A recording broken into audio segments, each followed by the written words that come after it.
अस्सलाम वालेकुम जी, this is Ali Hamzawan and welcome back to a new video. जैसा कि LLB part 1 annual exams preparation के हवाले से सीरीज़ जारी है और अब तक हमने एलएलबी पार्ट 1 पॉलिटिकल साइंस के दो मोस्ट इम्पोर्टेंट क्वेश्चंस कवर कर लिए हैं according to the syllabus of Punjab university. आज की हमारी वीडियो है तीसरे मोस्ट इम्पोर्टेंट क्वेश्चन के बारे में, जो कि है what is a state, describe the functions and salient features of state. आज की वीडियो में हम स्टेट के बारे में डिस्कस करेंगे। जैसा कि मैंने आपको लास्ट वीडियो में बताया था कि आपने इंट्रोडक्शन और मीनिंग, डेफिनेशन, ये तीन हेडिंग्स ज़रूर लिखनी है। तो आज के लेक्चर में थोड़ी सी चेंजिंग है। नोट्स में मैंने कुछ उर्दू के तर्जमे ऐड किए हैं जिससे आपको समझने में आसानी हो सके। हर चीज़ का मैंने उर्दू में तर्जमा नहीं किया, लेकिन कुछ ऐसी चीज़ें हैं जैसे कि इंट्रोडक्शन, डेफिनेशन, मीनिंग वगैरह, जिनको मैंने उर्दू में भी तर्जमा किया है ताकि आप उसे ईजिली अंडरस्टैंड कर सकें। तो शुरू करते हैं इंट्रोडक्शन से। लिखा है a state is a political organisation with the authority to govern a defined territory and population. It possesses sovereignty and operates through a structured legal and administrative system. The state maintains law and order, provides services to ensure the welfare of its citizens. रियासत एक सियासी तंजीम है जिसके पास एक मुतय्यन इलाके और आबादी पर हुकूमत करने का इख्तियार है। ये खुद मुख्तारी का मालिक है और एक मुनज़्ज़म कानूनी इंतज़ामी निज़ाम के ज़रिए काम करता है। रियासत अमन व अमान बरकरार रखती है, खिदमत फराहम करती है और अपने शहरियों की फलाह बहबूद को यकीनी बनाती है। नेक्स्ट हमारे पास है meaning.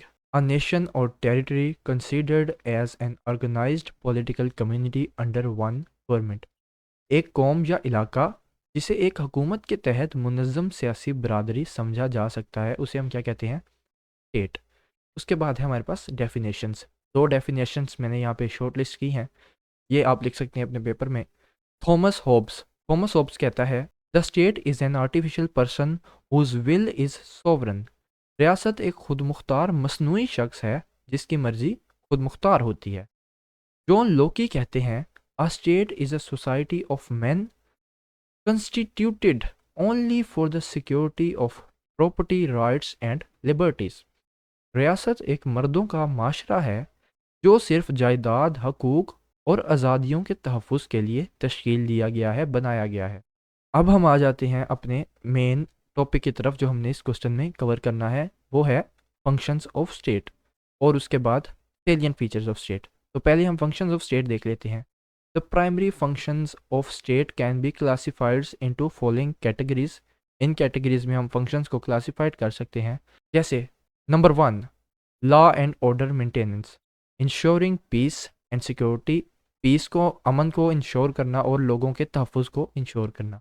Protecting individuals from internal and external threats, लोगों को अंदरूनी और बैरूनी ख़तरात से बचाना, ये एक स्टेट का फंक्शन है। Next, legislation and administration. Legislation का मतलब जैसे कि आपको पता है कानून साजी होता है।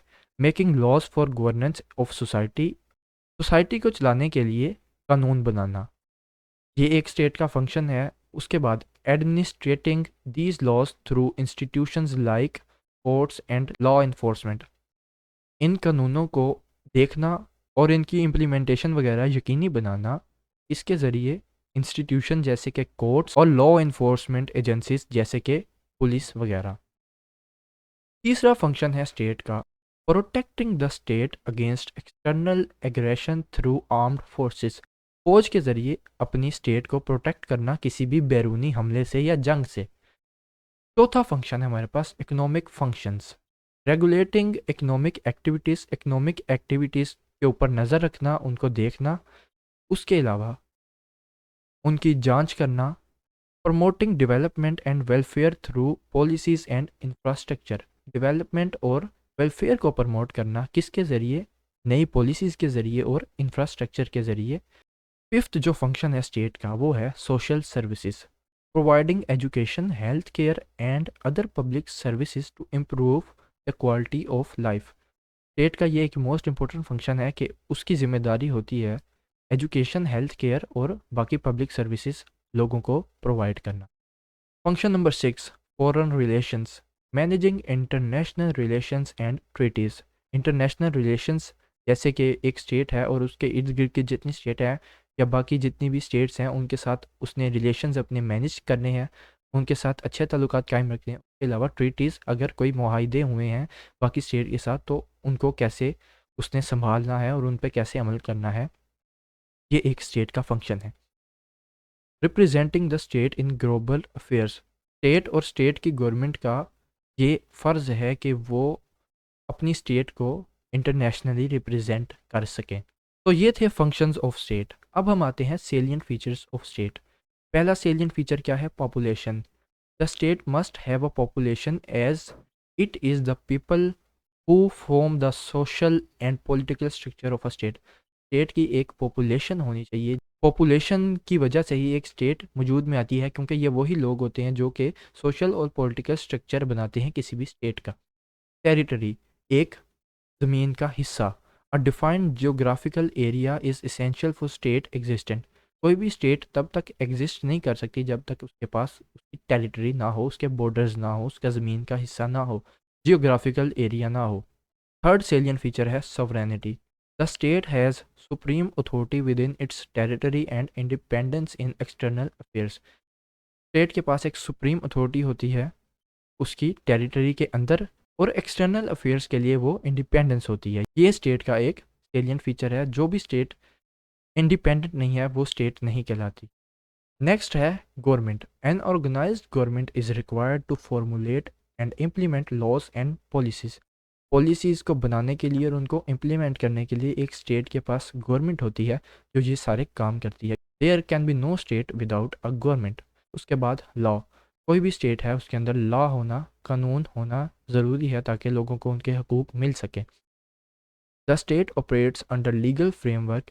एक स्टेट एक लीगल फ्रेमवर्क के अंडर ऑपरेट करती है, जैसे कि constitution, to ensure order and justice, जिसके ज़रिए इंश्योर किया जाता है ऑर्डर और justice.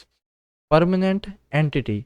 A state is a continuous entity and does not depend on individual rulers or government for its existence। कोई भी स्टेट एक कंटिन्यूस एंटिटी होती है और वो डिपेंड नहीं करती किसी सिंगल इंडिविजुअल पे या रूलर पे उसकी एग्जिस्टेंट के लिए। गवर्नमेंट्स चेंज होती रहती हैं, रूलर्स चेंज होते रहते हैं, लेकिन स्टेट वहीं रहती है, स्टेट चेंज नहीं होती। और अगर ऐसा होता है तो वो एक स्टेट ही नहीं है। Recognition. Recognition by other states and the international community is critical for functioning in global affairs। अगर कोई स्टेट इंटरनेशनली रिकग्नाइज्ड नहीं होगी तो वो कभी भी अपने आप को ग्लोबल अफेयर्स में रिप्रेजेंट नहीं कर पाएगी। तो इंटरनेशनली एक स्टेट का रिकग्नाइज्ड होना बहुत ज़रूरी है। ये है इसका सेलिएंट फीचर कि एक स्टेट इंटरनेशनली रिकग्नाइज्ड होती है। अब आ जाते हैं इसकी कंक्लूजन पे। पेपर में जब भी आपने आंसर ख़त्म करना है तो आपने कंक्लूजन लाजमी से लिखनी है। कंक्लूजन के बगैर आपको मार्क्स नहीं मिलेंगे। The state is an important part of society that helps keep order, protect people's right and improve their lives. Different philosophers have defined it in their own ways, but they all agree that the state needs people, land, roles, and government to work. It plays a key role in keeping society safe and organized.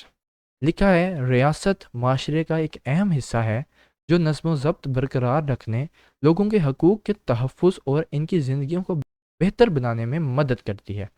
मुख्तलिफ़ फ़िलोसफ़र्स ने इसकी तारीफ़ अपने अपने अंदाज़ में की है, लेकिन वो सब इस बात पर मुत्तफ़िक़ हैं कि रियासत को काम करने के लिए लोगों, ज़मीन, असूलों और हुकूमत की ज़रूरत होती है। ये माशरे को महफूज और मुनज़्ज़म रखने में एक अहम किरदार अदा करता है।